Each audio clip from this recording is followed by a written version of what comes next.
One sec. Hey, Calexit Radio listeners, we are back on the air. You're listening to Calexit Radio, and my name is Sue Hirsch. And we've been on hiatus for just a little while. I have with me today John Pomeroy. And John, what were we just talking about? Remind me, please.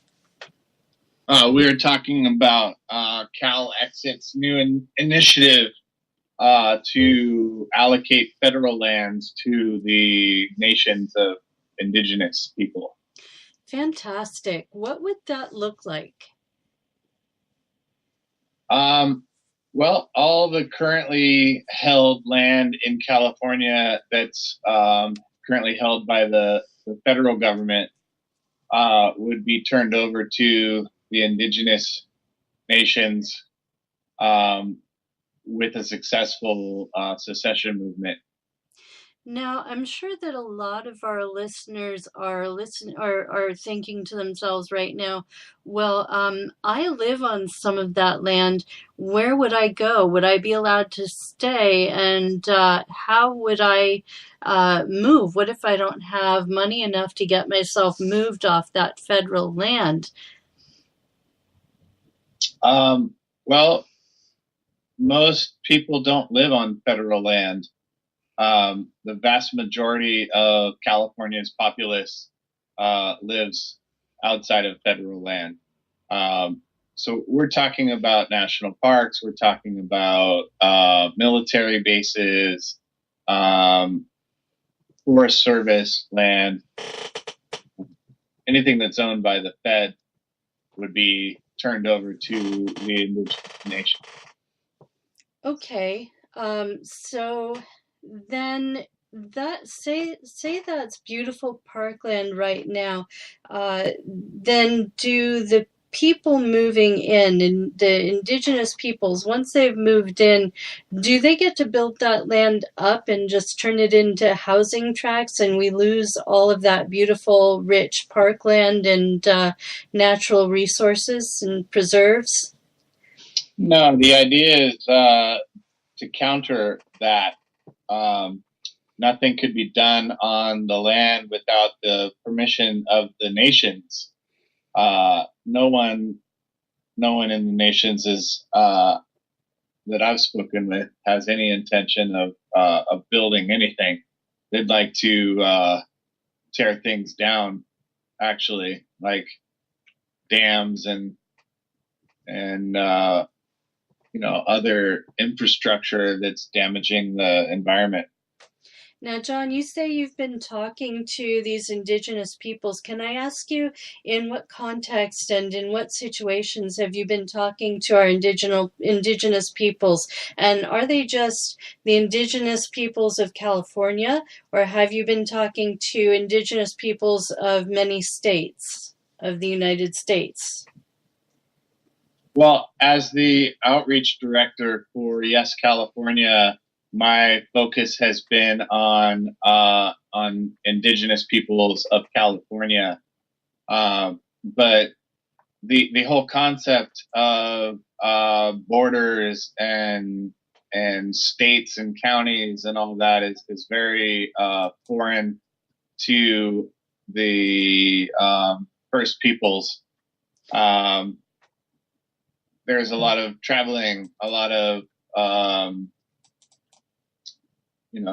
nomadic behavior.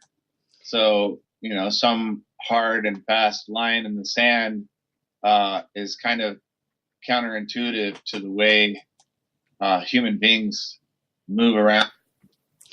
Okay, now Justin Randall just got on the line with us. I think, John, give me a minute. Justin, are you with us now? Yeah. Okay, get close. All right. Get close to your microphone, Justin, and John will mute himself for just a second while we introduce you, Justin.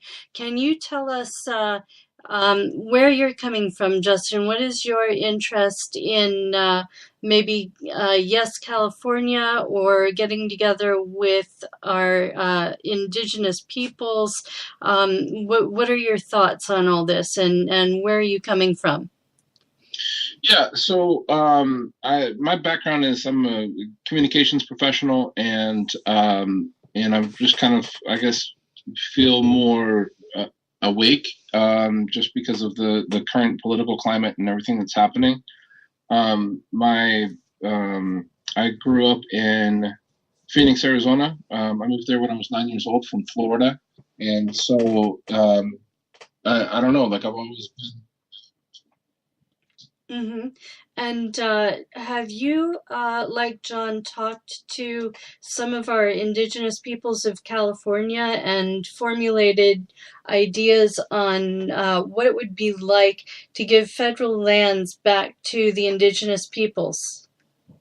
I have not, but I'm definitely interested. Okay, get a little closer to your microphone. Sure, is this better? Much, thank you. And Yeah. so, what is it that you think you have to contribute to today's radio show? What would you like me to ask you? Yeah, so I think that some of the things that I've been able to discuss with John has been about ways that we can change the political narrative. I think that a lot of the basis for these rhetoric-based points has been to attack one another, and I don't think that it's fruitful. And if anything, it's dividing our country more. I think that Exactly. the Republican messaging has been very concise and has tied the political um, I don't know points that they're trying to generate to morality, and been able to really drum up support from the evangelicals and to drive that message home. And then I think that on the left, I think that it's a lot more fractured.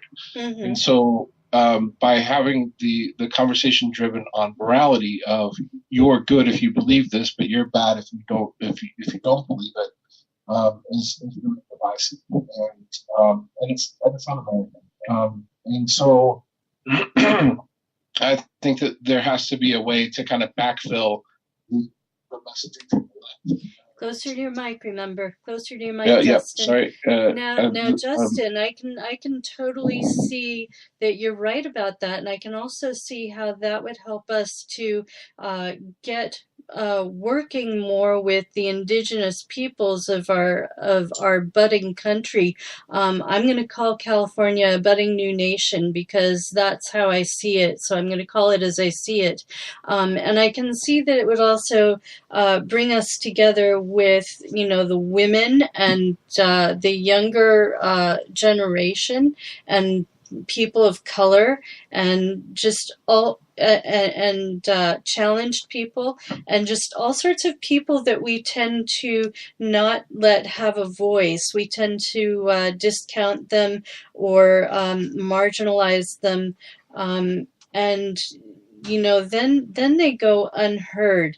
Uh, and I can see how, as Hillary Clinton said, it is becoming very cliche now, but we really are stronger together. And there are a lot of us who see that, who fall sort of in the middle of the spectrum between the far left and the far right, but we're really caught in the middle.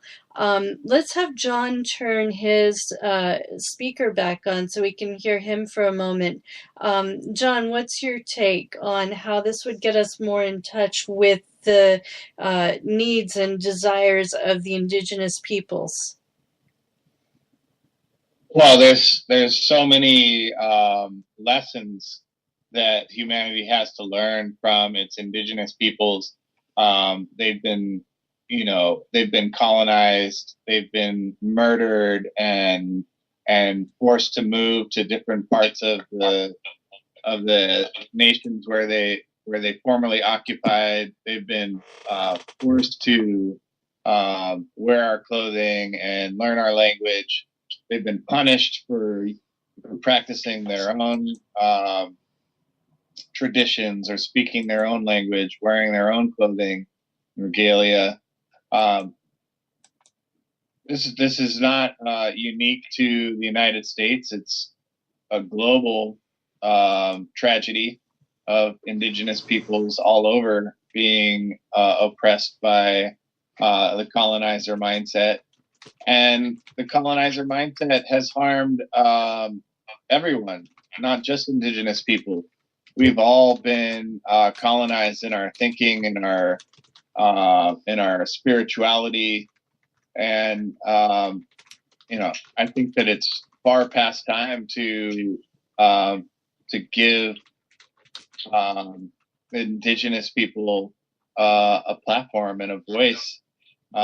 We're destroying our entire ecosystem, and the indigenous people have wisdom to offer us, to help us in these regards. And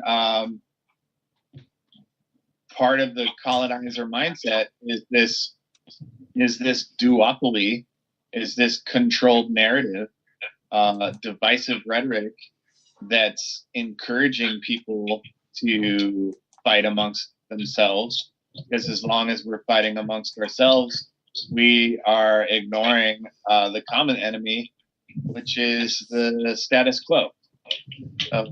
I'm speaking from a lot of experience, working on the Bernie Sanders campaign as diligently as I did. I was getting attacked from both sides. Mm-hmm. Bernie represented a legitimate alternative, and the right would use ancient scare tactics about how scary socialism and free stuff is, and the left, they would chastise them for dividing the party or for splitting the vote. And it's the same narrative over and over and over and over. A vote for X is a vote for Y. Like the lesser of two evils, vote blue no matter who. All of these things are just ridiculous and contribute significantly to the abysmal turnout at the polls. Mm-hmm, mm-hmm. Okay, John, mute yourself for a minute. I'm going to ask you the same question in a minute that I'm going to ask Justin right now. Justin, what do you see as being a possible solution to the perpetuation of the status quo that Johnny's talking about? Really, I think that the power has to come back to the people. And I think that that's what the U.S. Constitution was founded on, was in transparency and giving the voice of the people to be able to dictate the narrative. And this has obviously morphed over time. And I think that I think that far too often you were talking about the fringe effect from the left and the right, that's being able to dictate the narrative, and people are falling in line with it, and it's almost like we're mindless zombies that are just following the beck and call of the people who are dictating the narrative, and they are the same ones that are running the government, and I mean, there's no other way to see it, because they are the ones that are presenting the policy, and then they're selling it to the people, and then the people are buying into it so that they can accept what's being given. And so for those of us that aren't willing to follow that those noises, if you will, then we have to be able to speak up and to be able to turn people's heads and let them think on their own. And I think that ultimately, like, here's the thing: is that you're smart, John's smart, I'm smart, but together we're smarter than we could be as any individual. And I think that that's really the only way that we're going to be able to solve the global crises that we're facing, is if we can band together and use our differences as strengths. I don't think that there's any other way to be able to do it. We're fighting against a system that is far too long been able to dictate what we need to do as a nation, and has finally settled upon a way to divide us into two groups and to be able to lead us to the slaughter in that way. Yes, absolutely. And listeners,